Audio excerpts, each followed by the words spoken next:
Russian alphabet বা রুশ বর্ণমালা। রুশ বর্ণমালাতে লেটার বা বর্ণ রয়েছে ৩৩টি। এর মধ্যে ভাওয়েল বা স্বরবর্ণ হচ্ছে 10টি, কনসোনেন্ট বা ব্যঞ্জন বর্ণ হচ্ছে 21টি এবং অতিরিক্ত সাইন বা চিহ্ন রয়েছে 2টি।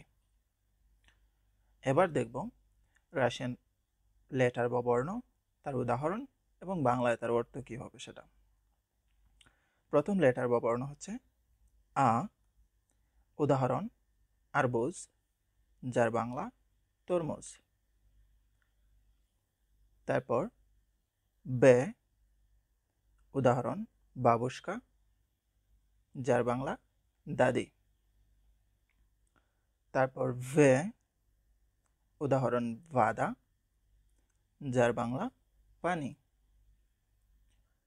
তারপর গে। উদাহরণ গরাদ, যার বাংলা শহর। তারপর দে। উদাহরণ দম, যার বাংলা বাড়ি। তারপর ই। উদাহরণ ইদু, যার বাংলা যাচ্ছে। তারপর ইয়ো। উদাহরণ ইয়জ, যার বাংলা কচ্ছপ। তারপর জে। উদাহরণ জেনা, যার বাংলা স্ত্রী। তারপর জে। উদাহরণ জুব, যার বাংলা দাঁত।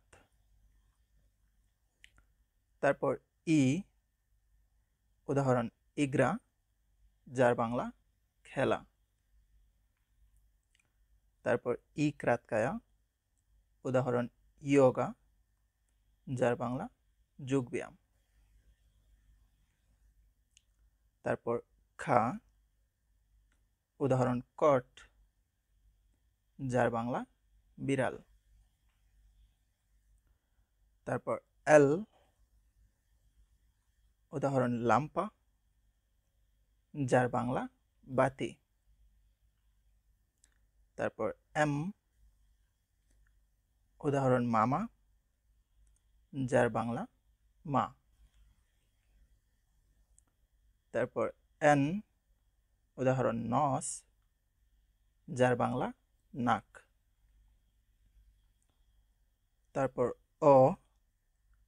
উদাহরণ আগুন, যার বাংলা আগুন। তারপর পে। উদাহরণ পাপা, যার বাংলা বাবা। তারপর এর। উদাহরণ রাবতা, যার বাংলা কাজ। তারপর এস। উদাহরণ সবাকা, যার বাংলা কুকুর। তারপর থে। উদাহরণ ট্রাক্টর, যার বাংলা ট্রাক্টর। তারপর উ। উদাহরণ উৎকা, যার বাংলা হাঁস। তারপর এফ। উদাহরণ ফটো, যার বাংলা ছবি। তারপর খে। উদাহরণ খ্লেব, যার বাংলা রুটি। চে। উদাহরণ চির্ক, যার বাংলা সার্কাস। চে। উদাহরণ চাষকা, যার বাংলা কাপ। সে। উদাহরণ স্কলা, যার বাংলা স্কুল। সে। উদাহরণ শাস্তিয়ে, যার বাংলা সুখ। এটা হচ্ছে প্রথম সাইন, তিবিয়ার দিসনাক বা হার্ড সাইন। এটা যদি শব্দের সাথে যুক্ত হয় তাহলে শব্দকে শক্ত করে উচ্চারণ করতে হয়।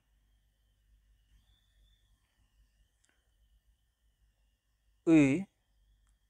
উদাহরণ বিস্ত্রা, যার বাংলা দ্রুত।